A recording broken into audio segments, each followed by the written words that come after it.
Hi everyone, this is Asad Kothari and today we are discussing chapter number 23 और ये हमारी इस chapter की 5th क्लास है. ठीक है, so you make sure that you have watched the previous classes before. और हम इस पे बात कर रहे थे प्रोडक्टिविटी. और प्रोडक्टिविटी के ऊपर हमने लास्ट क्लास में बात स्टार्ट की थी कि प्रोडक्टिविटी होता क्या है. और इन टुडेज़ क्लास हम प्रोडक्टिविटी के ऊपर फर्दर डिस्कशन करेंगे कि प्रोडक्टिविटी को डिफ़ाइन कैसे करते हैं, इम्प्रूव कैसे करते हैं. तो लेकिन before today's class you must know what productivity is. Productivity is the measure of how well a business is utilising their resources, their inputs. और इस पर हमने लास्ट क्लास पे एक एग्जांपल पे बात की थी. अभी हम इस पर और ज़ाहिर है ये थोड़ा सा टेक्निकल हो गया था आई एम श्योर, लेकिन now we have to talk more about this ताकि हम कॉन्सेप्चुअली क्लियर हों. प्रोडक्टिविटी को हम सबसे पहले करते हैं define. So you just write down the definition with me. Productivity is the measure of productivity is a measure of how well a business utilizes their resources.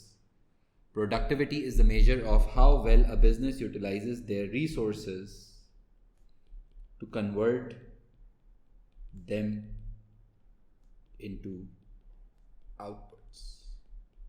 Productivity is a measure of how well a business utilizes their resources to convert them into outputs. और इसका formula भी लिख लो. Formula होता है total output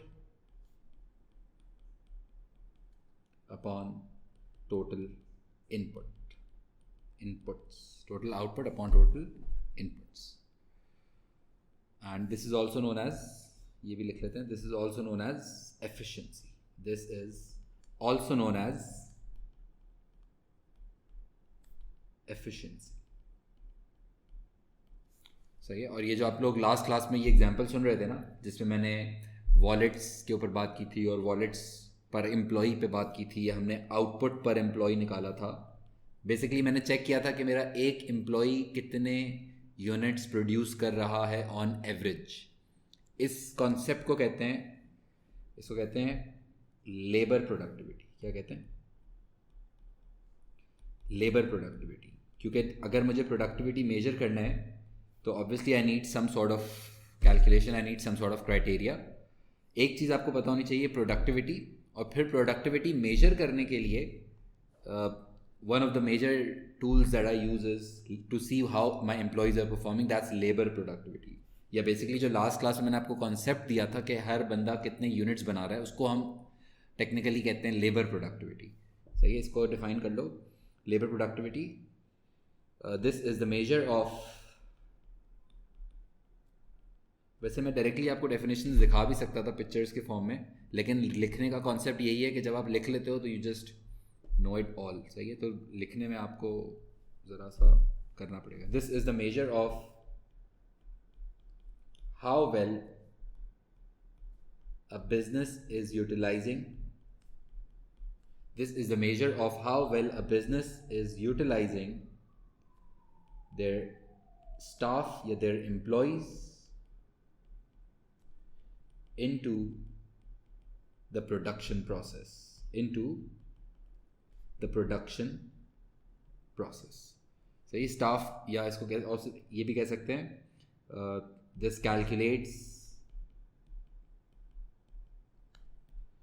calculates the output per employee, या यूँ लिख लो the average output per employee. ठीक है, और इसका भी फार्मूला है जो आपने भी लास्ट क्लास में, मैंने आपको फार्मूला नहीं बताया था, लेकिन फार्मूला इज़ क्वाइट ईजी. अगर आपको ये एग्जांपल समझ आ गई थी तो फिर फार्मूला तो आपने यूज़ कर लिया, आपको पता ही नहीं चला. आउटपुट पर एम्प्लॉय कैसे निकालते हैं? देखो, ये टोटल आउटपुट था हमारा और ये क्या थे? नंबर ऑफ एम्प्लॉयज़, है ना, आउटपुट पर एम्प्लॉय. तो इसी तरह फार्मूला बन जाएगा. फार्मूला का आप ऑब्वियसली रट्टा भी लगा सकते हो, लेकिन इट्स बेटर कि you know the concept. If you know the concept then you can just derive the formula yourself. That's easier. Total output upon total number of employees. Total output divided by total number of employees. That's a formula for labor productivity. वैसे अब नया जो आपका syllabus है business as level का, उसमें capital productivity syllabus से I don't know why हटा दिया, लेकिन लेबर प्रोडक्टिविटी ये होता है कि जब मैं अपने एम्प्लॉयज़ की परफॉर्मेंस मेजर कर रहा होता हूँ, मैं एम्प्लॉयज़ का एवरेज आउटपुट देख रहा होता हूँ, इसी तरह की एक चीज़ होती है, थोड़ा सा बस पता होना चाहिए, कैपिटल प्रोडक्टिविटी। वैसे इसका फॉर्मूला एग्जाम में नहीं आएगा और ना ही मैं आपको बता रहा हूँ, लेकिन capital productivity is basically when a business is trying to assess the performance of their machines and equipments. ठीक है, क्योंकि अब ये थोड़ा सा मुश्किल होता है ज़्यादा टेक्निकली, लेकिन अगर एक बिज़नेस लेबर इंटेंसिव है, अगर वो एम्प्लॉयज़ पे डिपेंडेंट है, तो वो लेबर प्रोडक्टिविटी चेक करता है। और अगर वो मशीन्स पे डिपेंडेंट है, इक्विपमेंट पे डिपेंडेंट है, कैपिटल इंटेंसिव है बेसिकली, सो नाउ देल बी, फिर वो लेबर प्रोडक्टिविटी क्यों चेक करेगा, फिर वो कैपिटल प्रोडक्टिविटी चेक करता है। लेकिन कुछ भी डिफरेंस नहीं होता, बस फार्मूला में टोटल आउटपुट अपॉन एम्प्लॉयज़ हटा के कैपिटल की वैल्यू आ जाती है, कैपिटल एम्प्लॉयड की। ठीक है, लेकिन now you will not get this formula in the book, in the previous syllabus it was. तो ये मैं इसलिए बता रहा हूँ कि जब आप पुराने पेपर्स प्रैक्टिस करोगे या कुछ, तो उसमें हो सकता है आपको ये वर्ड नजर आए, capital productivity, and you can also use this word in your exam as well, so that's not a problem. सही है, प्रोडक्टिविटी क्या हो गया? Productivity is the measure of how well a business utilises the resources to convert them into outputs. हमें formula समझ आ गया, labour productivity का कॉन्सेप्ट समझ आया, लेबर प्रोडक्टिविटी की डेफिनेशन, उसका फॉर्मूला हमें समझ आया, और प्रोडक्टिविटी का दूसरा नाम होता है एफिशिएंसी। सही है, और अगर एक बिजनेस, अब ऑब्वियसली प्रोडक्टिविटी, अगर मैं आपसे पूछूं कि प्रोडक्टिविटी ज़्यादा होना चाहिए या कम होनी चाहिए, व्हाट डू यू से? Should a business try to increase their productivity or try to decrease their productivity? You'll obviously say कि obviously business will want to be more productive. A business will want to make sure कि वो ज़्यादा से ज़्यादा productive हो. As the productivity improves, उससे क्या होता है? As the productivity improves, the average cost per unit will decrease,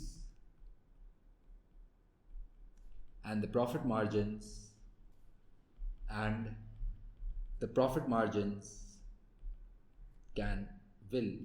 should increase, might increase. The profit margins might increase. और क्या कैसे बढ़ा सकते हैं productivity? If a business wants, you have to write this down with me, remember, if a business wants to improve their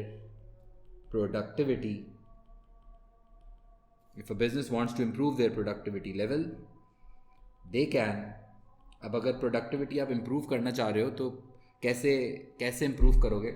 अगर आप चाहते हो ये बिजनेस, लेट्स से बिजनेस 2 चाहता है कि यार बिजनेस 1 तो अपने स्टाफ को इतना अच्छे तरीके से इस्तेमाल कर रहा है और हम भी अपने इनपुट्स को अच्छे से इस्तेमाल करें, हम भी अपने रिसोर्सेज को अच्छे से इस्तेमाल करें, so how can this business improve their productivity level? How can they make sure कि उनका भी स्टाफ अच्छे से काम करना चाहे, उनको भी ज़्यादा आउटपुट मिले हर बंदे से? How to do it? There are lot of ways. If a business wants to improve productivity, they can motivate their employees, maybe they can introduce new incentives, they can maybe offer them promotional prospects, do something to motivate your staff. incentives लेकर आओ, कोई benefits लेकर आओ कि staff जब motivated होगा, जब staff खुश होगा, जब staff दिल से काम करना चाहेगा, तो खुद ब खुद आपको जाहिर है वो staff अच्छा परफॉर्म करेगा, गलतियाँ नहीं करेगा, छुट्टियाँ नहीं करेगा, तो वो आपकी प्रोडक्टिविटी के ऊपर पॉजिटिव इम्पैक्ट क्रिएट कर सकता है. Second, you can decide to offer training to your staff. Training भी एक बड़ा, क्योंकि काफ़ी लोग ऐसे होते हैं जो बहुत मोटिवेटेड होते हैं लेकिन उनको टेक्निकल नॉलेज कम होती है या उनको कम पता होता है, तो trainings might give them that technical knowledge which could help them to improve their performance. और ट्रेनिंग का भी मोटिवेशन से वैसे कनेक्शन है कि जब आप किसी को ट्रेन करते हो, किसी को ट्रेनिंग देते हो, तो वो बड़ा इंपॉर्टेंट फील करता है, रिस्पेक्टेड फील करता है. लेकिन number 1, if a business wants to improve their productivity, number 1, they can motivate their staff. Number 2, they can offer them training opportunities. Number 3, they can introduce new technology into the business, maybe that's also possible.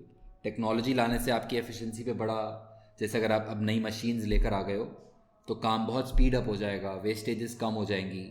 नई technology से भी आपका efficiency level बहुत बेहतर हो सकता है। ज़रूरी नहीं है, कोई भी चीज़ की गारंटी नहीं होती बिजनेस में। आप मोटिवेट कर रहे हो तो देयर इज़ नो गारंटी कि आपका प्रोडक्टिविटी अच्छी होगी। हाँ, याद रखना, ट्रेनिंग देने से गारंटी नहीं है कि स्टाफ मोटिव अगर ट्रेनिंग कर दिया तो प्रोडक्टिविटी बेहतर नहीं, गारंटी नहीं है। This is just the suggested और एडवाइज्ड टेक्निक्स। फिर फोर्थ, जो कि थोड़ा सा मुश्किल है समझना, improve the management of the business.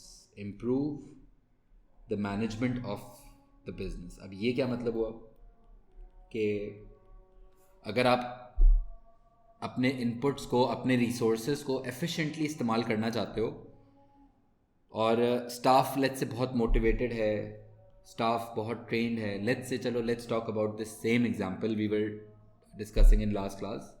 Let's say if you talk about business 2, इनके पास 50 मेंबर्स हैं, 50 एम्प्लॉयज़ हैं। Let's say all of them are highly trained, बहुत ट्रेंड स्टाफ है और बहुत मोटिवेटेड स्टाफ है। सुबह पहुंच गए भाई 9 बजे काम करने के लिए, ऑफिस पहुंच गए सारे कि भाई वॉलेट्स मैन्युफैक्चर करेंगे। लेकिन लेट्स से सुबह जब ये 9 बजे पहुंचे ना फैक्ट्री, तो इन्वेंट्री ख़त्म हो गई, लेदर ख़त्म हो गया था, या पॉलिश ख़त्म हो गई थी, या जो इक्विपमेंट जिससे ये स्टिच करते हैं या जो भी करते हैं वो इक्विपमेंट में कोई प्रॉब्लम था, कुछ भी ऐसा इशू जो इनके खुद के कंट्रोल में नहीं था, तो वो भी तो इनकी परफॉर्मेंस पे अफेक्ट कर सकता है ना। लेट्स से ये 50 एम्प्लॉयज़ पहुँचे हैं काम करने के लिए और फारिग बैठे हुए क्योंकि मशीन ख़राब पड़ी है। Now it's not the mistake of employees, it's the mistake of system, it's the weakness of the management. The point is कि along with motivating your staff, along with giving them training opportunities, along with introducing new technology, you have to make sure कि आपकी management बहुत strong हो। अगर आपकी management weak है और employee exist कर रहे हैं, एम्प्लॉई काम करना चाह रहे हैं, लेकिन इन्वेंट्री ख़त्म है, मशीनें ख़राब पड़ी हैं, सफाई नहीं है, कुछ भी इस तरह के प्रॉब्लम्स हैं जो मैनेजमेंट मसला है, तो भी आपकी ज़ाहिर है अगर स्टॉक ख़त्म हो गया है तो टाइम तो ज़ाया हो गया ना फारिग बैठे हुए। तो उस टाइम के वेस्टेज की वजह से भी तो आपका आउटपुट कम होगा, और उसमें अब एम्प्लॉयज़ की गलती नहीं है, उसमें किसी बंदे की गलती नहीं है, उसमें आपका मैनेजमेंट का मसला है। So the point is, if a business wants to improve their productivity levels, number 1, offer them training opportunities, motivate them, bring in new machines and improve your management. अब ये चारों ज़रूरी नहीं है कि चारों आप एक साथ करो। अब आप देखो कि आपकी सिचुएशन में क्या आपको फ़िलहाल बेहतर डिसीजन साउंड कर रहा है, सही है। और हर मेथड को इम्प्लीमेंट करना भी इजी नहीं होता, ये बात याद रखना। कोई भी डिसीजन आप लेने जाओगे, अगर आप कह रहे हो कि यार हमें ना स्टाफ को मोटिवेट करना है ताकि ज़्यादा बेहतर काम करें, तो एक बंदे ने सजेस्ट किया आप सैलरी बढ़ा दो। सैलरी बढ़ा दोगे तो स्टाफ मोटिवेट हो जाएगा और आपकी एफिशिएंसी बेहतर हो जाएगी। तो भाई मतलब वो सैलरी भी तो कॉस्ट है ना। What about that cost? If you are saying कि आप ट्रेनिंग दो स्टाफ को बेहतर काम, तो ट्रेनिंग की भी कॉस्ट है, इट्स नॉट फ्री। मशीन्स लेकर आओ, टेक्नोलॉजी लेकर आओ, वो भी महंगा है, फिर उसको मेंटेन भी करना, उसकी एक अलग। यानी कि कोई भी डिसीजन आप बिजनेस में लेने लगोगे, देखो अभी थोड़ा टेक्निकल होता जा रहा है, कि कोई भी डिसीजन आप लेना शुरू करते हो तो वो डिसीजन के कुछ ना कुछ नेगेटिव एस्पेक्ट्स एग्जिस्ट करते हैं, और हमें उसके नेगेटिव एस्पेक्ट्स पे भी सोचने आना चाहिए कि if you are trying to bring in new technology, then what can be the down sides of taking this decision. ठीक है, it might improve efficiency, but what if overheads या जो इसके खर्चे हैं वो और स्पीड में बढ़ जाएं, तो इससे तो बेहतर था आप एफिशिएंसी ना बढ़ाते। आपने एफिशिएंसी इसलिए बढ़ानी है कि आपको कॉस्ट बेनिफिट्स मिलें। आपके एवरेज कॉस्ट जो है, बिजनेस 2 जो है, सुनना अब एक सेकंड लास्ट बात, बिजनेस 2 ने ये जब सारी सिचुएशन को एनालाइज किया और देखा कि यार इनकी कॉस्ट तो ज़्यादा है, बिजनेस 1 की कॉस्ट तो कम है, तो now they are trying to cut down on their average cost by improving efficiency. पता चला आप एफिशिएंसी बढ़ाने के चक्कर में खर्चे इतने बढ़ा दिए कि ये कॉस्ट कम होने के बजाय और ऊपर चले गई। तो इससे तो बेहतर ये था कि आप वो फैसला ही ना लेते। सही है। द पॉइंट इज प्रोडक्टिविटी क्या होता है, उसकी डेफिनेशन क्या होती है, उसका फॉर्मूला क्या होता है, you know this now. Labour productivity का फॉर्मूला क्या होता है, उसकी डेफिनेशन क्या होती है, और लेबर प्रोडक्टिविटी कैसे कैलकुलेट करते हैं। अभी हम कैलकुलेशंस और नंबर्स की और थोड़ी बात करेंगे इन द नेक्स्ट क्लास, लेकिन you know the basics. And फिर if a business wants to improve their productivity, how can they do it? How can they, what decisions can they take to improve their productivity levels?